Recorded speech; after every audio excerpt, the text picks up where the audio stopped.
Ada ayat yang paling luar biasa dalam bahasan kita ini teman-teman sekalian, dan ini saya minta ini kita lebih banyak fokus tadabburnya, khusus ayat-ayat ini, karena ayat ini Allah kayak sedang berbicara sama kita kejadian akan datang, tapi kayak live, kayak langsung kita hadiri. Surah Al-Mu'minun, surah nomor 23 dalam Al-Quran. Nah, ini dalam sekali membahas tentang pembongkaran keadaan orang-orang nanti di akhirat sana, dari ayat 95-nya. Maaf, ayat 99-nya. Saya langsung bacakan saja. Allah berfirman, hatta idza jaa ahadahumul maut qala rabbirji'un. Demikianlah keadaan orang-orang yang banyak kufur kepada Allah, bermaksiat kepada Allah, hingga apabila datang kematian kepada mereka, mereka spontan mengatakan, wahai Tuhanku, kembalikan aku di dunia. Untuk apa kira-kira? Untuk kembali ke makanan favoritnya, untuk kepada proyek bisnisnya.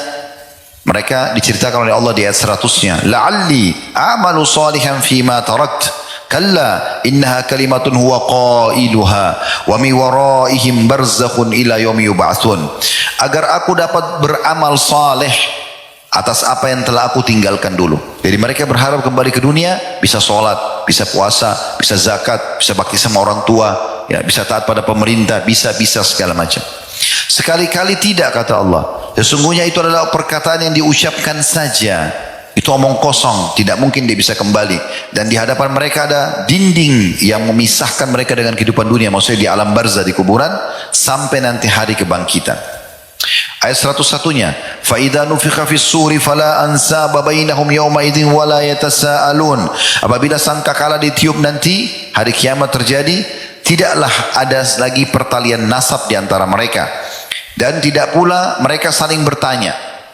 Dalam sebuah riwayat yang sahih dijelaskan, nanti akan ada seorang suami berkata pada istrinya, selama di dunia saya sudah coba berbuat kebaikan pada kamu. Disebutkanlah semua kebaikannya, istrinya akui. Dia mengatakan iya benar.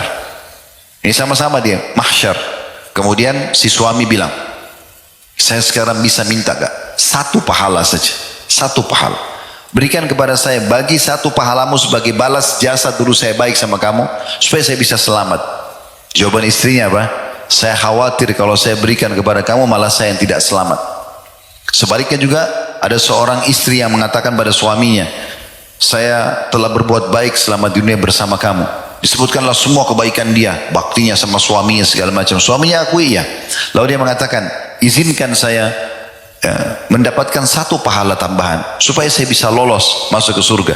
Kata suaminya, kalau itu saya tidak bisa berikan, karena saya khawatir kalau saya berikan saya justru yang tidak selamat.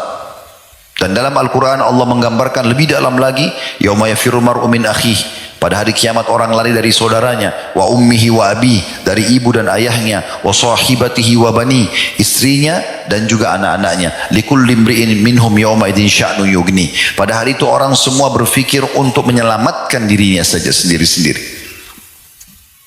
Kita lanjutkan surah Al-Mu'minun tadi, ayat 102-nya. Setelah ditiup sangkakala, dibangkitkanlah manusia, mulai dari timbang-timbangan amal-amal mereka. Faman sakulat mawazinuhu faulaika humul muflihun. Barang siapa yang timbangan kebaikannya lebih berat, maka mereka adalah orang-orang yang dapat keberuntungan. 103-nya, waman khaffat mawazinuhu faulaika alladhina khasiru anfusahum fi jahannam khadidun. Dan siapa yang amal baiknya ringan, lebih berat dosanya, maka mereka adalah orang-orang yang merugikan diri mereka sendiri. Mereka akan kekal di dalam api neraka. Ayat setelahnya teman-teman, ini ayat yang luar biasa. Saya tadinya tidak tahu maknanya kecuali kecuali setelah saya baca tafsirnya. Ada penyampaian dari Nabi SAW, hadis berhubungan dengan masalah ini. Ayat 104-nya, kata Allah, orang-orang neraka itu talfahu wujuhahumun nar wa hum fiha kalihun. Mereka nanti mukanya akan dibakar di api neraka, dan mereka di dalam neraka itu dalam keadaan cacat. Apa maksudnya cacat teman-teman sekalian? Kata Nabi Muhammad SAW dalam hadis sahih riwayat Imam Ahmad, sungguh ahli neraka itu saking panasnya neraka sampai membuat bibir bagian atasnya meleleh dan bisa terlipat sampai ke setengah kepalanya, dan bibir bagian bawahnya meleleh sampai melebar ke pusatnya, saking panasnya pada saat itu. Dan ini yang dimaksudkan mereka cacat dalam api neraka. Subhanallah, Nabi sudah berikan kita bocorannya. Di dalam riwayat yang lain, ahli neraka nanti, ya, pada saat itu mereka akan kena panasnya neraka itu. Ya, kalau di dunia ini ada orang yang mencuri misalnya, maaf, ini contoh saja, mencuri, lalu digebukin oleh masyarakat. Pada saat dia masih hidup digebukin kan dia rasa sakit, tapi kalau dia sudah meninggal, sudah mati gak bergerak lagi, saya yakin orang semua tinggalkan, karena orang pikir orang mati gak akan rasa sakit. Masalahnya teman-teman, di neraka gak ada mati lagi. Tidak kenal waktu siksaan itu, per detiknya kita rasakan sakitnya. Kata ulama, orang dibakar di neraka itu sakit, panas sampai dia hangus, tapi tidak mati. Kemudian dikembalikan lagi utuh juga sakit, baru dibakar lagi sakit, begitu terus. Penyesalan yang luar biasa pada saat itu. Mereka cacat di situ. Allah mengatakan di ayat 4-nya cacat. Lalu mereka saking panasnya, kata Nabi SAW, mereka panggil penjaga neraka, para malaikat Zabaniyah. Yang Allah bilang, "Falyad'u nadiyan sanad'u Zabaniyah." Mereka boleh panggil siapa saja di neraka terserah, tapi kami akan panggil dan suruh Zabaniyah, para malaikat-malaikat yang perkasa, yang keras, kasar, yang khusus untuk menyiksa memang. Maka mereka panggil, "Wahai para malaikat Zabaniyah, coba minta kepada Allah agar meringankan azab buat kami 1 hari saja." Maka malaikat tidak menjawab mereka. Dalam riwayat ini kalau seingat saya disebutkan 500 tahun tidak dijawab. Mereka terus disiksa, tidak dijawab. Setelah dijawab pun para malaikat mengatakan, ya, kalian tidak akan pernah bisa keluar. Nggak ada keringanan. Sudah datang ayat-ayat Al-Quran, sudah datang ayat-ayat Allah, sudah datang utusan Allah. Kalian tidak mau beriman. Sudah dikasih waktu yang cukup di dunia, kalian tidak mau beramal saleh, tidak mau tobat dari dosa-dosa. Lalu kata Nabi SAW, mereka panggil Tuhan mereka. Ya Allah, tolong kami, tolong kami. Nah di sini teman-teman sekalian, pada saat mereka panggil Tuhan mereka, kata Nabi SAW, Allah tidak menjawab mereka seumur dunia. Berapa miliar tahun tuh umur dunia?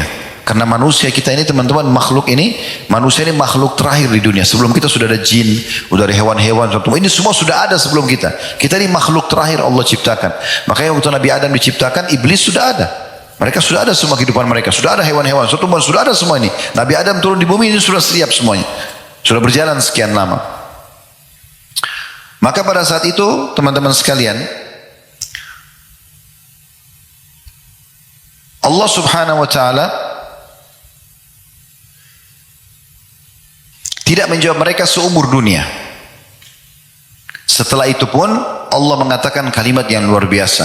Allah mengatakan, qala khsa'u fiha wa la tukallimun. Jangan pernah kalian terhinalah di dalamnya dan jangan pernah kalian bicara dengan saya. Jadi setelah seumur dunia pun miliaran tahun, Allah jawab, padahal Allah itu sifatnya Ar-Rahman Ar-Rahim, Maha Pengasih, Maha Penyayang. Tapi mereka lupa Allah juga punya sifat yang lain, syadidul iqab, sangat berat siksanya bagi para pembangkang. Setelah seumur dunia pun Allah baru jawab, kata Nabi SAW, Allah mengatakan, ikhsa'u fiha wa la tukallimun. Terhinalah kalian di dalam neraka itu dan jangan kalian berbicara dengan saya. Kata Nabi SAW, setelah Allah menjawab itu, mereka sudah putus asa, mereka tidak bisa lagi apa-apa, sampai akhirnya keluar dari tempat keluarnya air mata mereka darah.